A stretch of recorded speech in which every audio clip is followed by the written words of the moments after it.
to A Well-Designed Business. My name is LuAnn, and I'm so glad you found this podcast. Together with my husband Vince and our partner Bill, we have grown our company Window Works from the ground up.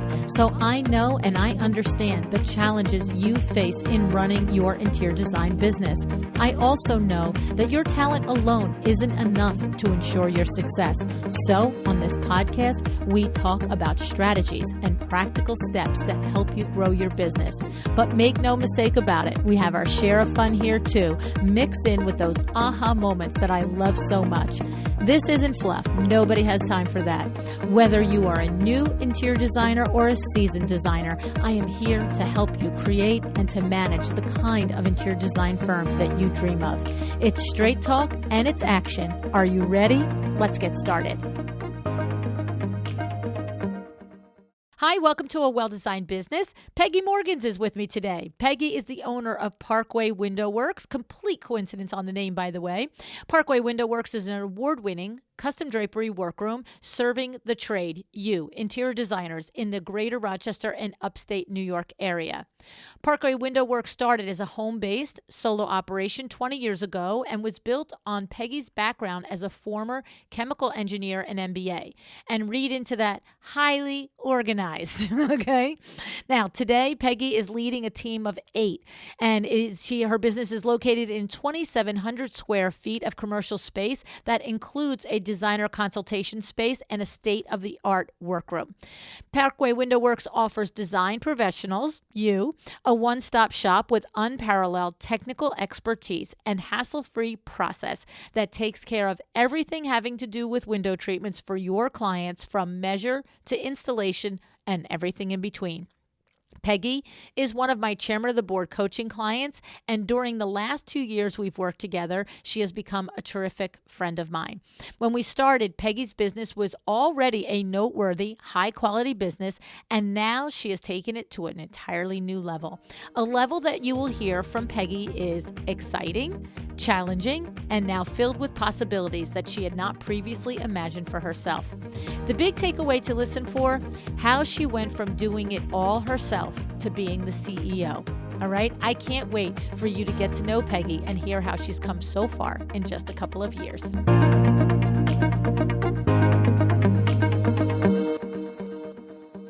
Hi, Peggy. Thanks so much for joining me on A Well-Designed Business today. Hi, LuAnn. I'm really excited to be here. Peg, I have to tell you, this is so fun for me for so many reasons. But I think the number one reason is I've said this story a couple of times on the podcast, and now here you are, the person that the story is about. And I've also shared it when I've spoken live. And I'm just going to say it again because it's so funny. So the very first time, now we've met each other because you and your husband, Mark, have driven all the way from Rochester, New York to come to down here to Jersey for the different podcast birthday parties that we've had. And so I've always appreciated that. But the very first time that you called me to think about, having a conversation, would I possibly work with you? At that point, you were considering me for your chairman of the board. And so I was like, oh, hi, blah, blah, blah. And you're like, and this is what I love about you, Peg. You just say it like it is. You said, and I said, so I always ask everybody, so why did you call me? Like there's hundreds of people that you could call. And you're like, well, first, I just want to tell you something. I listened to your show. I've listened to it for a long time. I like your show. But every time you would say, if you don't have documented processes and systems in your business, you don't have a business, you have a you. She said, and you said to me, every time you would say that, I would just get a little pissed off at you. I'm listening to you, and I'm like, well, hey, don't hold it back there, Peg. Just tell me like it is. And I said to her, I was listening to you, and you're like, and I have to say, I've run a business for 19 years, and it's been a successful business, and that just always rubbed me wrong. But then I said, oh, but then you tell me what happened, what your next your moment was that you shared.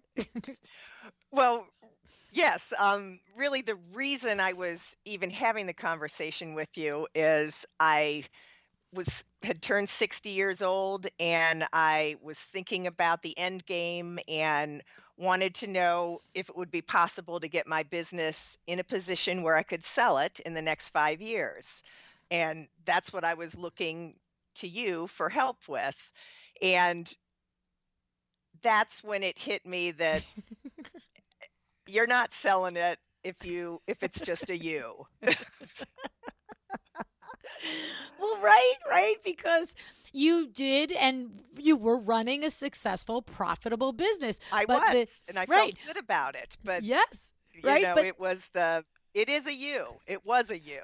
right. It Anyways. was a you, right? Because that was what the thing Right. was. It was like when you contemplated what would you put up for sale, that was when my words made sense to you. It was like, well, if everything I do is in my head, what am I selling? If I'm the one that's doing 3/4 of all the things it takes to run my business, what am I selling? And so I just thought it was awesome because to me, I thought the sentence was always clear that, to me, it was just plain as day that if you're doing everything and you can't even just turn a document over to somebody in whatever digital or printed format that says this is how this business runs, like what really are you selling? But knowing that, and especially knowing now you've the last 2 years at this level of working together, how smart you are. If that missed you all those times, I was like, wow, that message is really not getting clearly told out there. I'm not explaining it well enough, right? Or, maybe you understand it. You just don't, I don't know. You don't want to believe it. You don't want to have to do anything about it because things are good. Yeah. I'm profitable for 20 years. I had a lot of pride in being able to send my 3 kids to college based on my Mm. income. I felt really good about my business, but it wasn't sellable. And here's me for 5 years going, "Wah, wah," and you're like, yeah, whatever, lady. Right, right. So But it's so good. the other thing I don't think I told you, after we started working together was, okay, I've wrapped my mind around I've got to have documented processes. But, I'm naively thinking if I have my notebook, I can hand it over, I'm all done. So it was it continues to be a journey and different steps that need to be taken for sure. Yeah, yeah, yeah. Well, it was, I just, I remember the rest of that conversation, learning more about your business and what your plans were. And I remember saying to you, not only do I just feel like this is my wheelhouse in the big picture, but in the micro picture, we were doing the same thing at WindowWorks, setting WindowWorks up for the transition. Now, I already had my transition and my succession team in place. I wasn't going out to look for a stranger buyer, but I was like, Peg, this is my journey right now. Like this, I got this with you. We are going to do a good thing for your business, and we started, and it's been 2 years, and what you have accomplished in 2 years, Peg, I think is commendable. I mean, I know it's commendable because I always say, you can be, it's the silly saying, you can lead a horse to water, but he could sit there and starve and die of thirst because, well, that water isn't good enough for me and that water won't work for me and that water is for other people, not me. And, Right, the right. yeah, but people, right? But you are the type of business owner that takes the information and really runs with it. And so you have said to me that I know that we got started our first, kickoff day, and we ended up with 3 main areas that we needed to address in order to create this business that was sellable, not just the business that you had, but to transform it into a sellable business. Tell me the 3 areas that we ended up, really handling and that you really did a good job Well, in. the first was obviously documenting the processes. The second was focusing on marketing. I needed to increase my revenue. I At the time I had aging designers. My business is to the trade and aging designers, and so I needed to attract more designers and younger designers. So the second pillar we worked on was marketing. And the third was hiring, so that I was not the one doing, you said 75%. I think I was doing more like 90%. Exactly. So processes, marketing, hiring. Yeah. And I And feel like, it's a circle that, I started documenting my processes, I started marketing, I started hiring, and then as you've added one or two people, you're back to going around that circle. It's a continuous improvement sort of thing. absolutely, because the business is always evolving and we're always, like, to your point, if there's one process, if there's one person responsible for a particular task in your company, and as soon as you have two people that do it, now it's a different process, right? It's a tweak to that Exactly. process, right? And Exactly. so, And I and mean, I, and we actually have set a goal for this year. My team is that we're writing a process once a week. Now, I mean, I can't believe after 2 years of doing it, we're still doing it, but we are, because as you say, when you add another person, the process changes and you need to document it again. Yep, so true. There's a lot in there. I want to go back, I want to pick apart, but I want to go back to when you said that your existing client base, your designer client base, was aging and that we needed to build up. I want to recall to you that that was your peg. That you noticed that you came to me. I remember that first day that we got together. You had a printout of each of the designers that you were doing business with, but you had also the corollary information was that this particular designer over the last year was created 60% of your business. This was 10%. This was 40%. This was 30%, whatever it was. And I just want to credit you with that, because we talk about, if you don't understand your business and how to look at it, you can't make good decisions. And when you showed me that, I was like, oh, I was just like you were. You were like, the bulk of your business was coming from a designer who was the oldest designer in the group. And there's nothing wrong with being the oldest designer in the group, but we don't know at 65 or 66 or whatever she was she going to work for one more year or 5 more years? And here Right. you are creating a plan for building a business, and 60% of your business was coming from the first person on the list without any information about anybody that's likely to stop working. You know what I mean? And so I Yeah, remember. I mean, I knew that was a problem. Yeah, at the peak, this one designer was 65% of my business. I think I had been working on that, and when I started working with you, she was at 48%. Half Yeah. is still way too Yeah. much, Too but much. I am happy to say today she's I love 25%. it. I love it. Um, and really, she has not slowed down yet. No, So that right? 25% is not her um, sales dropping, it's other designers coming on and increasing the That's overall right. It's sales. Yeah, exactly the way it should be. We want for her to work for as many years at whatever level she wants to work at, and we want her to always come to you for the business. But we just didn't want her to be the only egg in the basket for you. And so we had to correct. fill some more eggs in. But I really wanted to point out that was the result of your analyzing your own business. And so you brought that to the table. And so that helped us identify that as a number one pillar.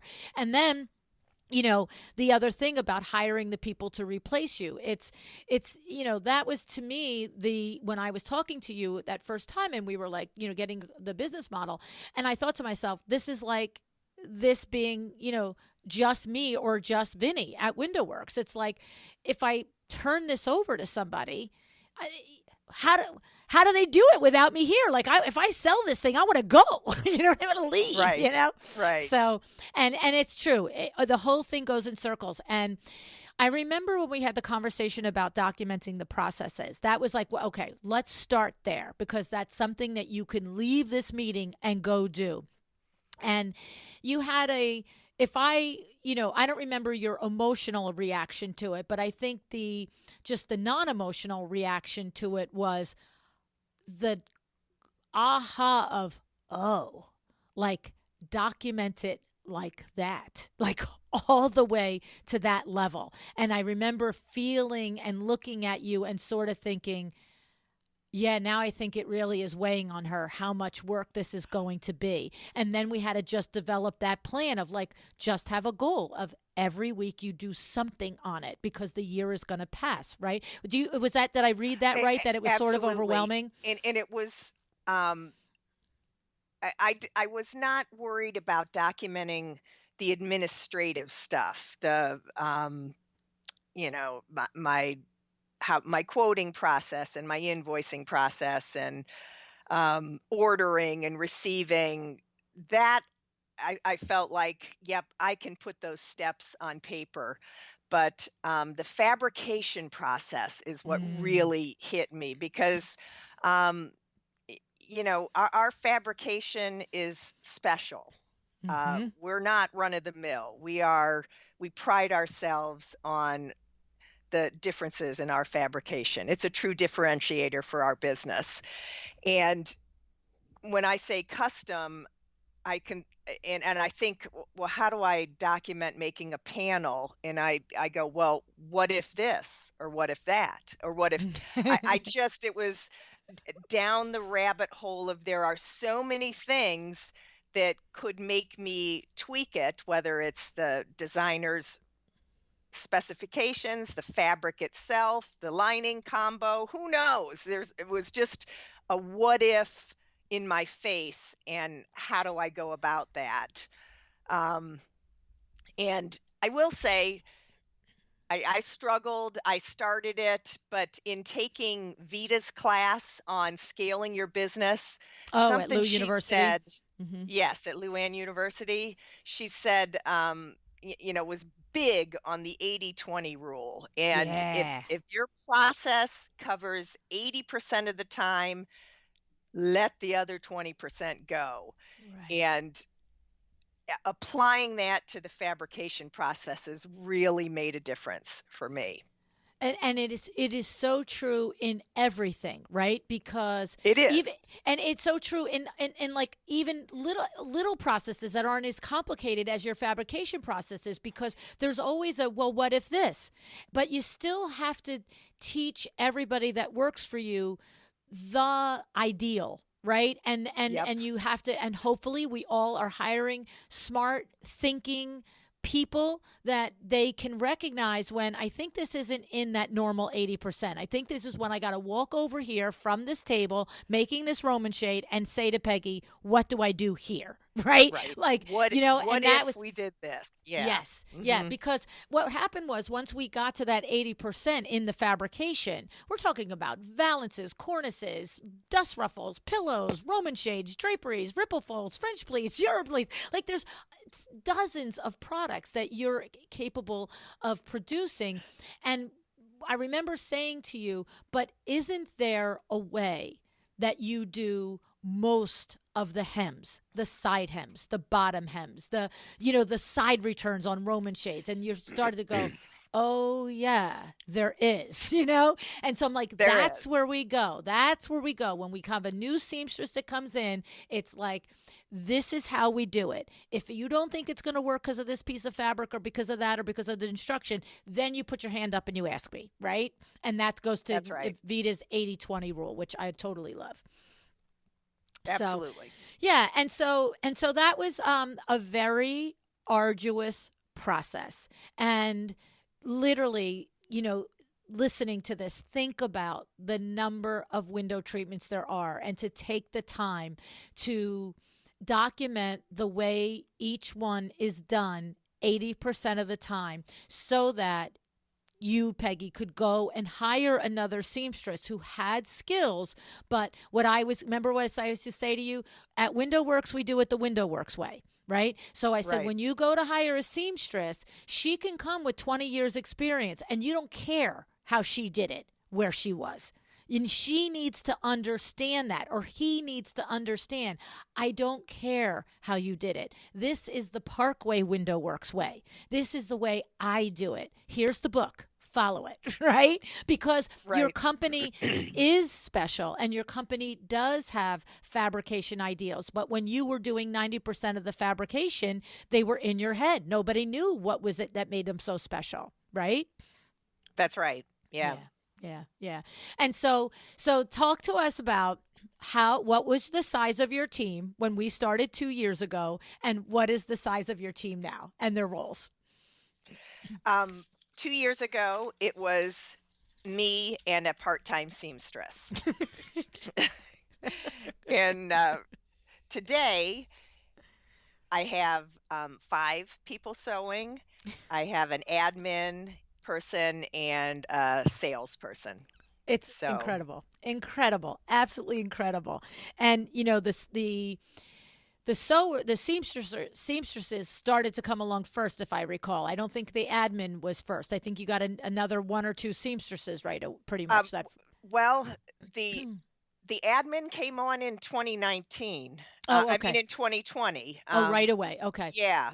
And but along with that came 2 more seamstresses. Yeah, yeah. So sort of at the same time. That's right. Right. Um, But and we needed to have that admin so that we could free you to train the seamstresses, because you had been doing most of all of the fabrication. And now you not only had to document how you wanted the fabrication done, but you had to make sure that these people you onboarded, you didn't want any quality absolutely difference. Right. So that meant somebody had correct. to answer the phone and do the other stuff. So that's how come this all sort of happened at the And same place all time. the orders I'm and remembering it receive now. all Yeah. the product and, you know, Hmm.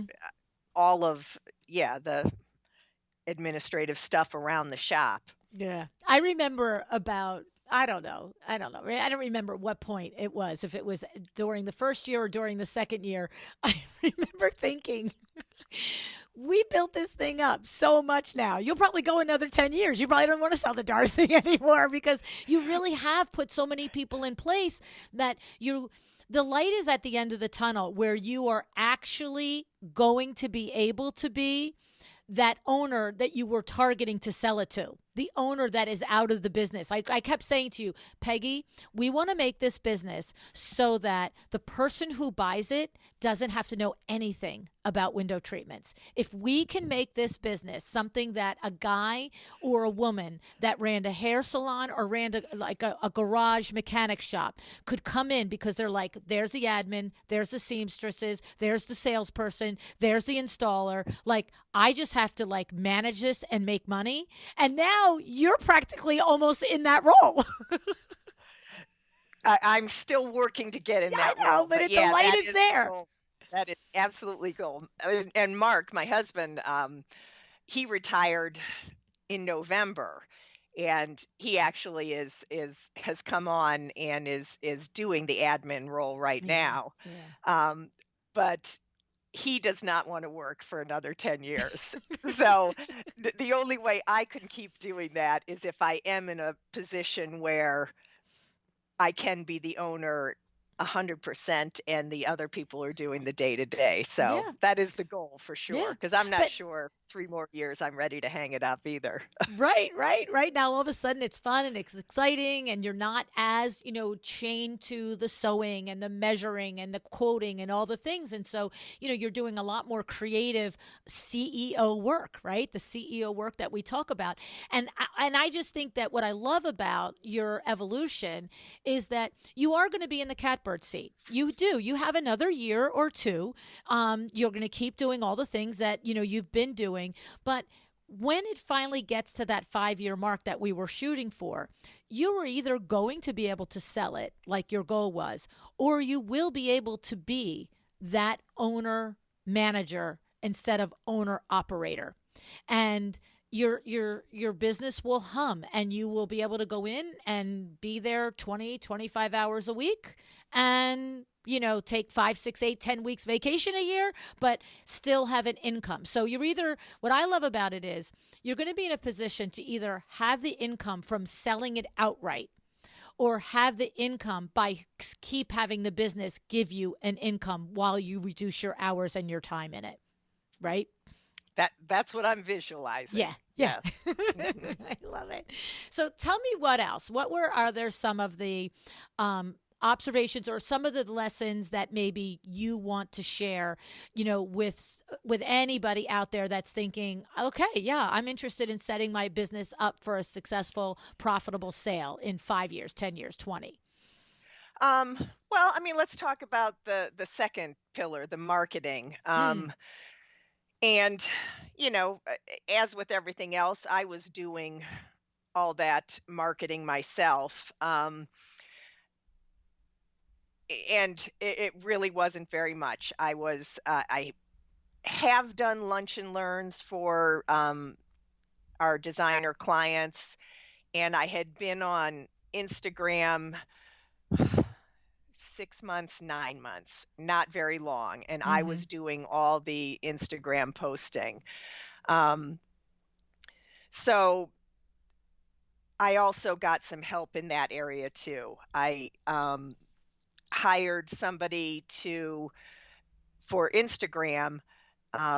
She's a photographer who also does social media. So I feed her the pictures and the text, and because she's a photographer, she can make some of my less than stellar pictures look good. I Mm, mean, I do hire a photographer and I do take professional pictures, but to feed the Instagram monster, we have to use some of my own too. exactly. And so, just her skill set of being a photographer and doing the actual posting and stuff has been great for me. So, I, I I do like to come up with the content because I'm targeting these designers and I want them to know what's special about it. But I do Mm. not want to figure out how to do a story with a moving person waving or and even just the way she takes my content and makes it look great. I don't have Yeah. to spend any time or worrying about that. So it's not 100% somebody else doing it, but it's taken a big load off of me. And then the other another area of marketing is doing monthly blog posts. Mm. I'm not a great writer. It's a process for me. I mean, I can write it, but I can't sit down and pound it out and boom, it's done. It's a slow, arduous process for me. So hiring someone where I could give the bullet points of these are the points I want to make, and these are the pictures that go with it, and then she takes it from there. I still do a final edit, but it's so much easier to edit what Mm. someone else has written than to Yes. actually get those sentences on the paper. And every time, I whatever WordPress I think is the website that I use, and they have some. Oh, when you write the blog post, it'll rate it on SEO and then also rate it on how you write it. And I would always get big frowns because my sentences, I just the sentences were the same format over and over. It's not my jam. And so my blog writer You gets had told me files that. now. Oh, you get high fives and smileys now from WordPress. I know it's like, oh man. I didn't know that it does that. I don't do the back end of my stuff either. That's so funny. Well, I'm happy not to do it now, Yeah. believe me. Yeah. But I did, the lunch and learns. I did lean into those. Of course, the the pandemic hit, Yeah. but I was able to continue with the lunch and learns virtually for most of 2020. As soon as we could stop it, we did. We even sort of did a hybrid on the first one in 2021, where some was online, some were in person for a smaller group, but those have been really successful. The designers love the content. They like interacting with each other. And then I get them in my shop, so they see Yep. where the action happens. So it's win-win-win. Yeah, that would I remember us talking about that because Window Works had been so successful with the Lunch and Learns. And one of the things that I remember sharing with you about the Lunch and Learns is that the phenomena of we at that point before the pandemic hit had been doing monthly lunch and learns for 2.5 years, and we started with inviting the 8 or 10, 15 designers at that point that were really local to us. And then by the 2.5 years, we had a separate email list of just designers that had at one point or other attended a lunch and learn at Window Works, and that list was now up over 200 and some designers. So yeah, Mm-hmm. so it was, and we watched it grow over the 2.5 years. But the phenomena that I remember sharing with you is that it's a long tail thing that you have to consistently deliver good information to the designers and let them know that you really are thinking about the different pain points in their business and presenting. Because I remember us talking, you're like, well, what am I going to do? Teach them about window reach? I'm like, no, no, no, no. You're going to teach them about anything. We're all business people. Teach me about SEO, teach me about, editing photographs, teach me about, whatever. And And that's been highly successful. I mean, I always try to get some little window treatment hook that goes with whatever the topic is. Um, but it's been varied, between having carpenters and flooring people and lawyers and productivity specialists, a wide range. And I think you're right. That's one of the reasons it is successful. I mean, nobody wants to talk about the hems in a drape every month. So. right, exactly, right. And so the thing is that what I remember telling you about it was that any one designer could have come. I remember this one moment. This one designer had probably come to about 8 or 9 lunch and learns over the course of, say, 14 or 15 months.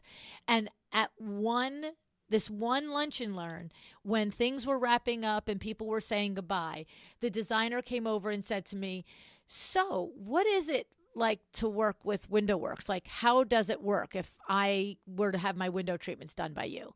And I remember that moment thinking, it takes some people longer than others. Some people will walk into the first lunch and learn and be like, I like him, I like you. Hey, let me get a quote for the next job. And other people will take their time. And what you learn is maybe because they're working with somebody and then all of a sudden that person goes out of business or they move and they don't have a window treatment person anymore. Or it could be that they're just, let me keep getting to know these people. And so the lunch and learn is a long tail strategy. But what I love about the long tail strategy of it in the real time, all of us are getting benefit from it. When you have an SEO expert come in and teach the designers, you're learning too, right? We're learning at Window Works too. So the process is a reward, but then the long-term reward is another part of the process. And I'm taking a lot of time here because I have said on the show before that this is an opportunity as an interior designer too. So maybe you're not like Peg or myself and you don't have a showroom, but I know that if any designer ever came up to us and said, hey, I'd like to do a monthly consumer event here where I advertise to my email list and this and that and the other thing, and I want to do teaching decorating tips, how to style a bookshelf, how to decorate for the holidays. And the designer said to me, I'm going to come up with the content. I want to do 4 presentations a year. I want to do 5 a year. I want to do 1 every month. But can I have it at your showroom? Is Window Works going to say, nah, nope, don't bring me 20 consumers here every month. I don't want anybody else to know about Window Works, right? So you could approach your kitchen retailer. You could approach your tile place. The idea is that this strategy has worked for Window Works. It has now worked for Peggy, and you can be creative and make it work for you. I don't care if you go to the library. I don't care if you go to your kids' school and asking the PTA. Now, this is all, tempered by COVID, but the reality is that this is a good strategy and it worked for you, right, Peg? Absolutely. And Yeah. we're leaning into it again this year. Yeah. And it just takes a little tweaking for whether you are an interior designer, a window treatment professional, with or without a showroom, to think about how you could take this really good, solid idea. And I'm going to say that way back in the first year of the podcast, Shauna Lynn Simon came on the show. And I think we did a 2 or 3 part series on, how to have consumer live events, like little showroom events like that. So we'll look that up and put that in the show notes. I just got a flashback to those. She's very smart, Shauna Lynn. She's very successful at it as well. So, all righty. So I love that. All right. What else? So this second pillar of marketing, and then the third pillar of the hiring and people to replace you. So this is a tough pillar, right? Because sometimes it's like, yay, nailed it, and other times you nail it. I know you've had your situation where you've had good people that have had to leave for personal reasons. You've had people that may or may not have worked out, but it's not just like, hey, I went from 1 employee to 8 employees with no hiccups, right, Peggy? No. And I'm not sure. Your guidance in job descriptions and job postings were helpful. It's where do you start? Yeah. You're not even sure what this person's going to be doing. You have a little idea, but it's Right. hard to articulate a good job description or job posting when nobody's ever done that job before. Mm-hmm. I've done it, but what am I expecting the employee to do? And then the interview process, that took some trial and error, especially with the seamstress, but it would apply to anything that, I think, the major thing is they need to know how to sew. But of course, there's lots more to it. And it has taken me, a good year or so to really refine the process where I can, I mean, I do a little math test is sort of my primary screening. You don't think of sewing as being math intensive, but it is. Oh, yeah. And if you can't get past the math test, I don't even have you sit at the sewing machine anymore. Right. Um, that was an evolution in trying to figure out what the key traits were for the job and designing the interview process so that you could get at that and better assess it before you've hired them and you've had them for a month or so. So that was a learning process that I don't know if you can cut out the learning process, because you don't really know what you need until you start hiring. What are Mm-hmm. your thoughts on that? Well, I think that, of course, literally 80% of what I know about the hiring process, I learned from my cousin Eileen. Let's just call a spade here, right? And, and of course I impart that when I'm working with, whether it's you or other of my chairman of the board clients. But I also feel like one of the ahas is what you sort of just said in there, is really empowering. That's been my experience with working with you and others, is empowering you to be okay with, I'm going to require a math quiz. And if you don't pass it, I'm not even putting you at the sewing table. Because we would say, what's the point, Peg? If they can't do that, who cares how good they can sew, right?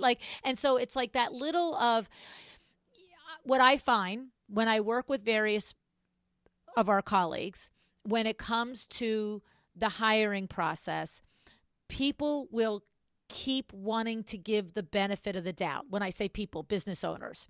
I just had a conversation recently with someone, and she literally said to me, I feel like this is a red flag, this particular potential hire.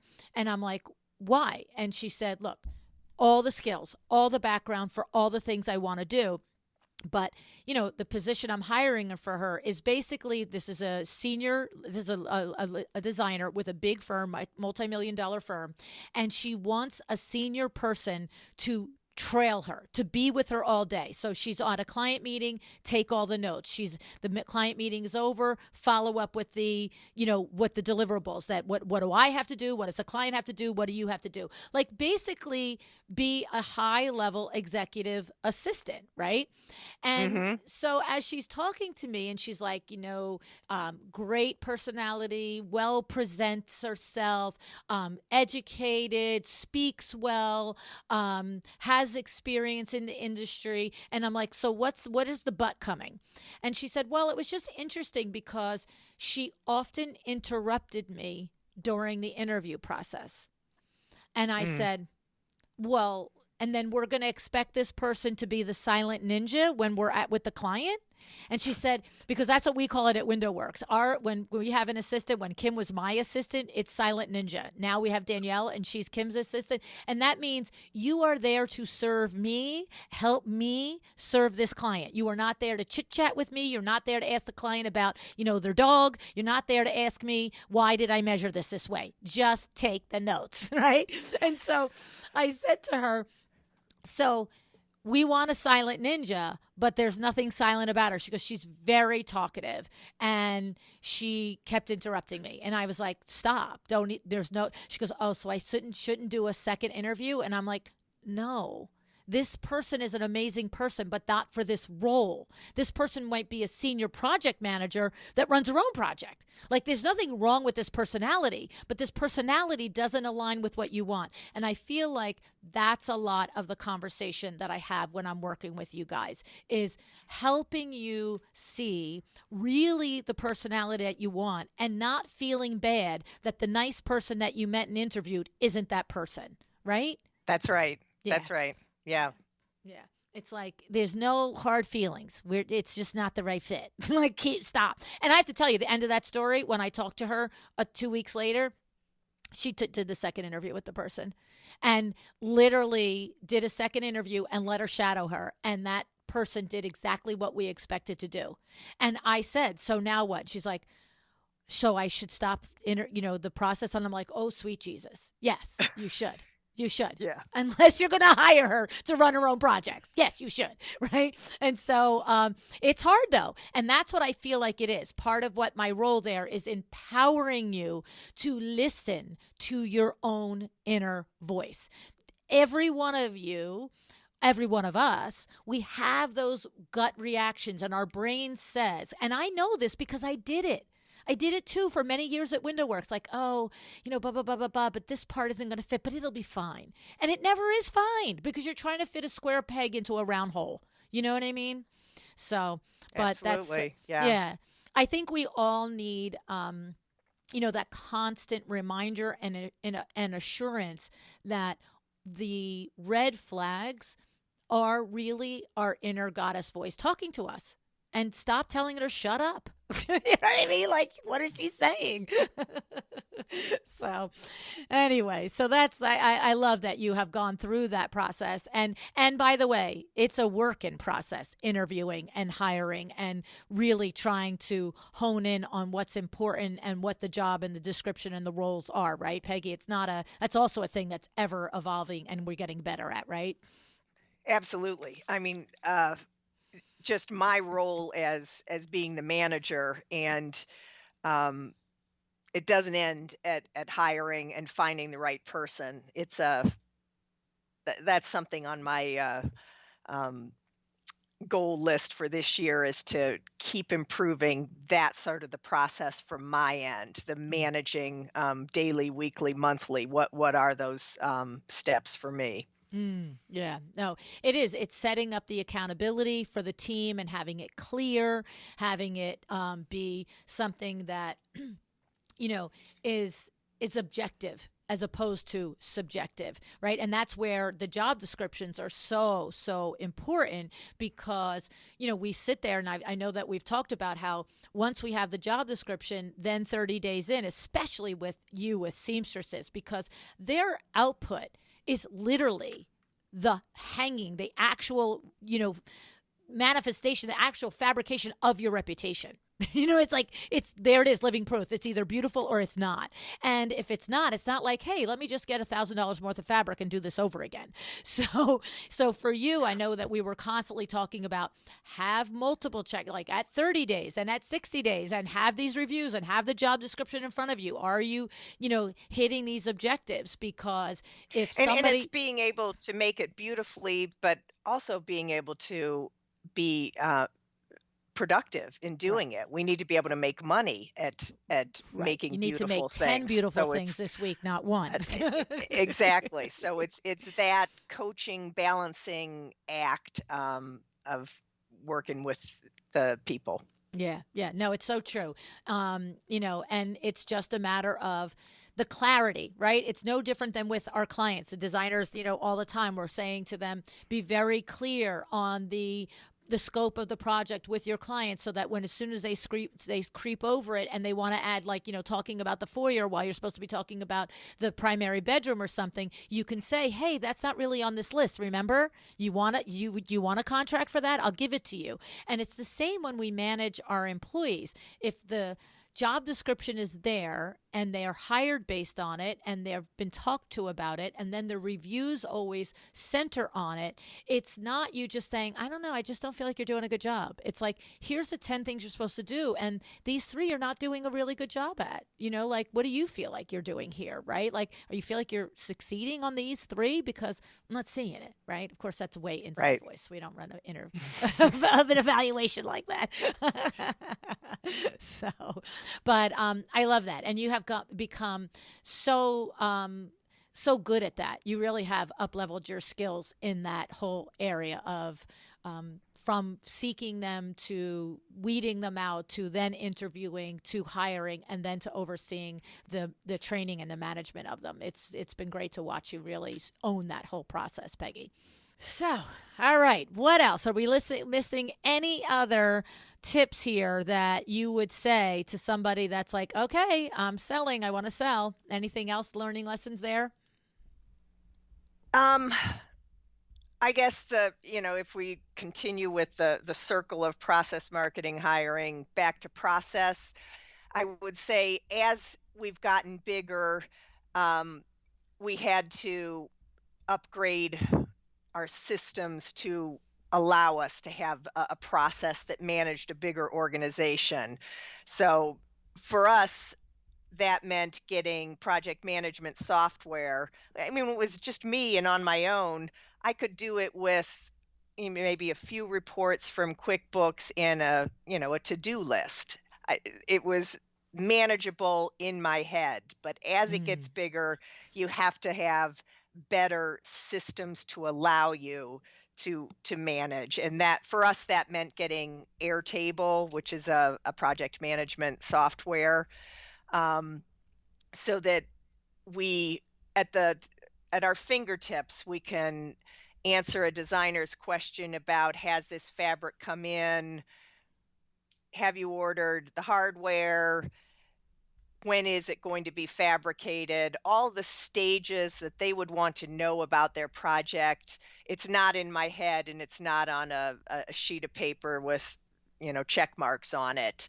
It's a little bit more sophisticated to be able to manage the volume that we're dealing with. So I think you have to be willing to upgrade to allow you to do that. Yeah.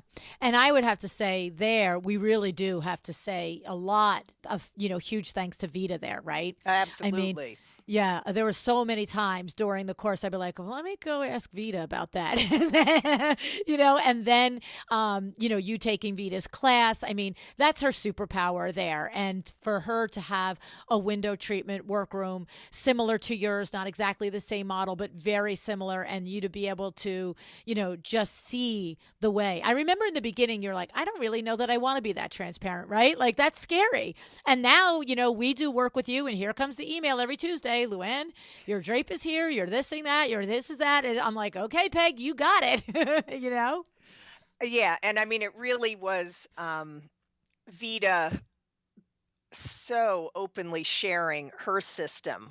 I was Mm. using Airtable, but like junior Airtable Right, compared right. It's to like having a it, Lamborghini and driving around town at 40 miles an hour, right? yes, just to see the possibilities. And um, yeah, Vita is really generous with the knowledge that she shares in your LuAnn University class. It's truly incredible.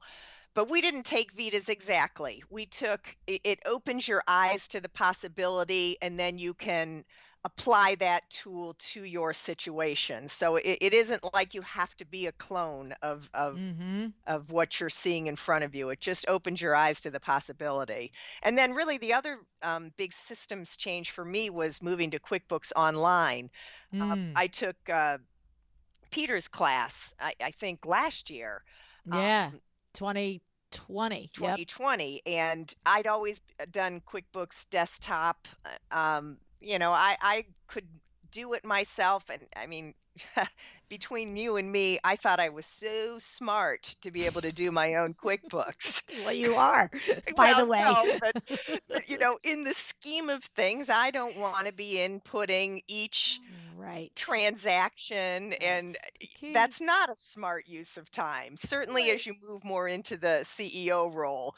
So getting exposed to QuickBooks Online through Peter's class, we're finally taking the jump to do that.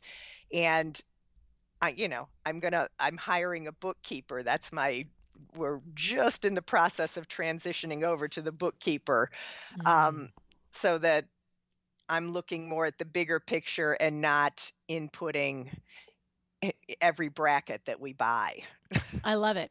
I love it. And here it has to be said that you literally know how to do it. You have done it for 21 years at this point. So when you say you're hiring a bookkeeper, yes, the bookkeeper is going to be in the weeds and entering the cost of every blasted bracket and roll of sewing thread, but you have the capability, the knowledge, to oversee it and to step in once every other, like if you're like Vinny, you're going to look at it every morning. If you're like a lot of other business owners, you're going to look at it at least once a week. But when you look at it, you know what you're looking at. And that is the criteria. And that's awesome that, then you can turn it over, right?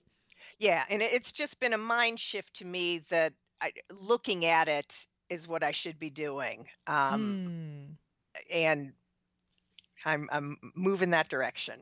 Yeah, yeah, yeah. I love that sentence. It's been a mind shift to understand that looking at it is what you should be doing as opposed to in the weeds entering every single thing. Love it. Correct. Yeah, so good. That's so good. So, before we go, I didn't ask you this, so if you don't want to, I'll just edit it out. But do you want to share the revenue growth that you've experienced over the last 2 years, Peggy? Sure, sure. Okay. In the 4 or 5 years leading up to hiring you, I was increasing about 5% a year.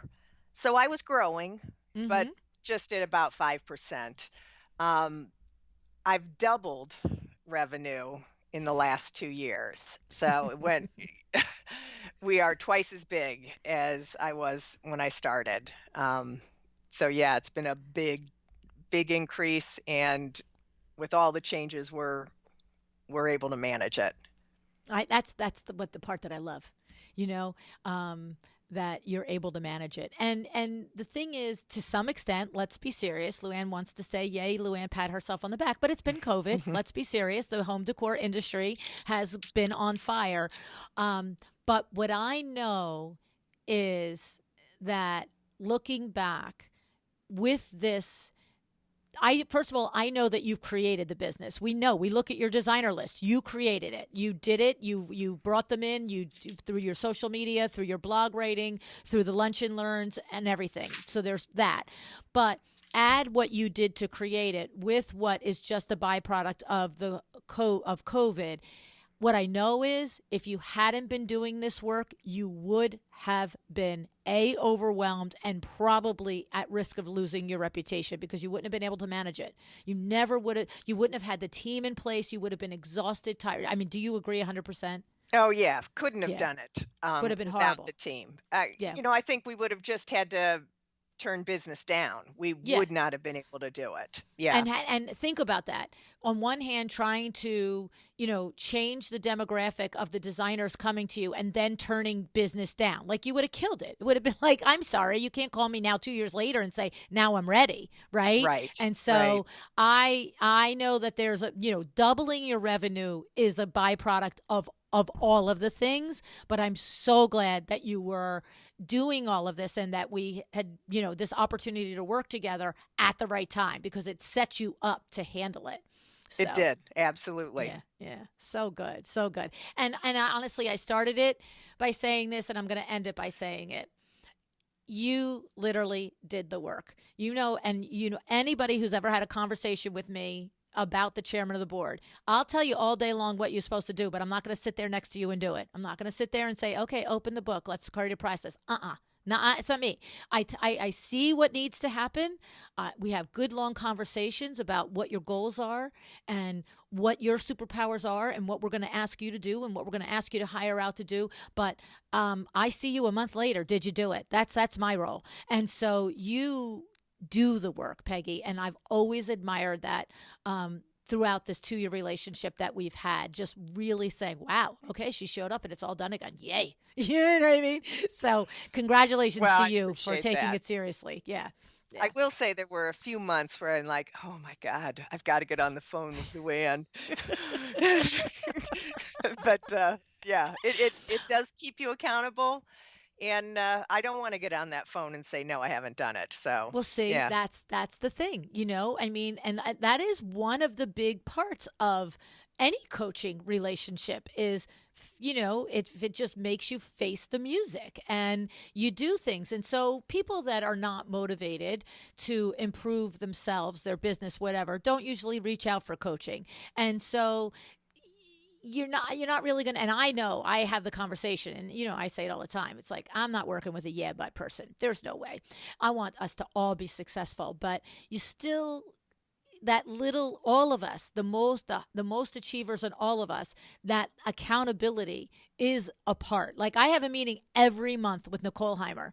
She, her and Diana figure out our marketing. They do all the things. And I'm not coming to that meeting and saying, yeah, I didn't do that last month. No, I didn't ask that question, because it's just like, why am I paying for this if I'm not going to do it? Right. Right, right, So, absolutely. yeah, we all need a little accountability here and there. But, I'm so glad, Peggy, that you came and you shared your insights here. I think that it's such a great testimonial to, you can take a business and set it up for a profitable sale. And why not? You spend your whole life building it. Why just close the doors at the end of it? And so thank you for the whole thing, for all of it. I'm so glad that we became friends. I'm so glad that we got to know each other at the level that we do. And I'm so glad that, you have shared this insight, because there's somebody out there that's thinking, oh, yeah, I can do this too. I can sell my business now. So thank you, Peggy. Well, thanks, LuAnn, I appreciate it, and I appreciate you.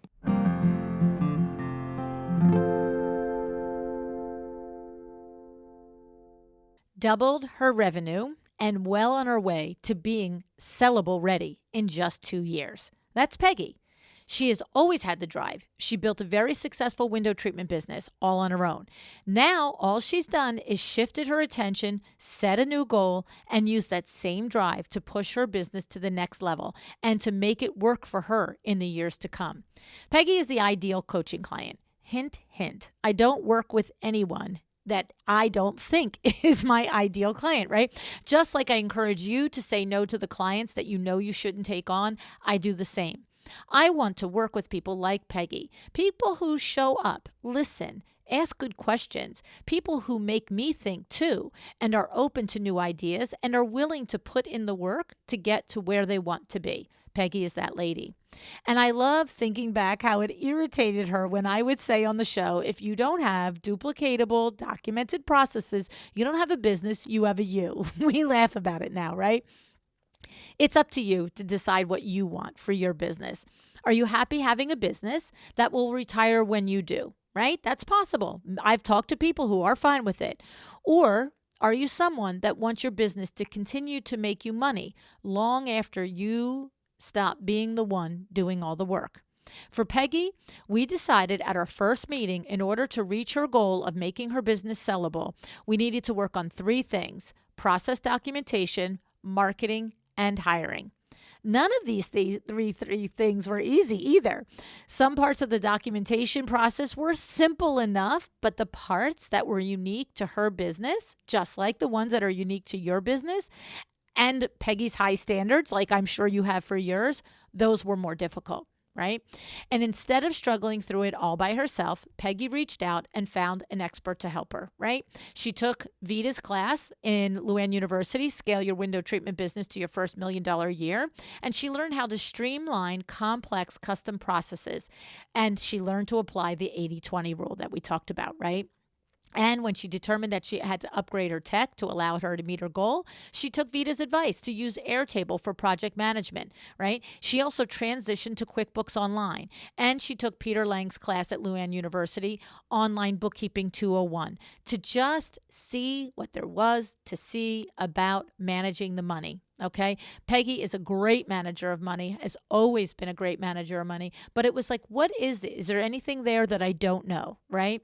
So do you see a pattern here? Set a goal, gather a group of experts to help you do the work, reach your goal. Right? Simple process. To get her business ready for sale, she also had to take a look at the marketing. She assessed where her dollars came from and put a plan in place to diversify her clientele. That was critical. We knew that, right? She ramped up her lunch and learns. She hired someone to increase the consistency and polish on her social media. And she hired a writer to ensure a new blog made it to her website every single month. And that wasn't all. She continued to hire with the goal of elevating her role in the business. She hired an admin and then the seamstresses and even a salesperson. Before we met, Peggy was doing every single one of these jobs. She was the business. Like I said, she was a you. She didn't want to hear it, but she was. Okay. And now, after learning how to hire, she is nearly ready to take herself out of the business and oversee it instead of doing it, right? And because she has done this, her dream actually has kind of shifted a little bit. And it may, this is the thing, she has choices. She may decide not to go cold turkey and sell the business in a couple of years. Maybe she'll continue to run it like a true CEO and earn money from it for many years to come. The critical takeaway again here is she set herself up to be able to choose what she wants to do. How cool is that, right? Now, I know many of you are ready to do the work. You're ready for the tools and advice that will make a difference in your business. This is why LuAnn University is so spot on.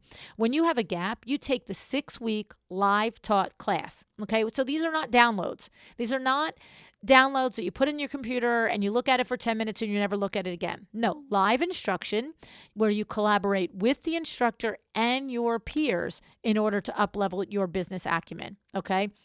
And you know, every single class that's in LuAnn University is selected and available because of my conversations with you and the things that I have learned you need to know.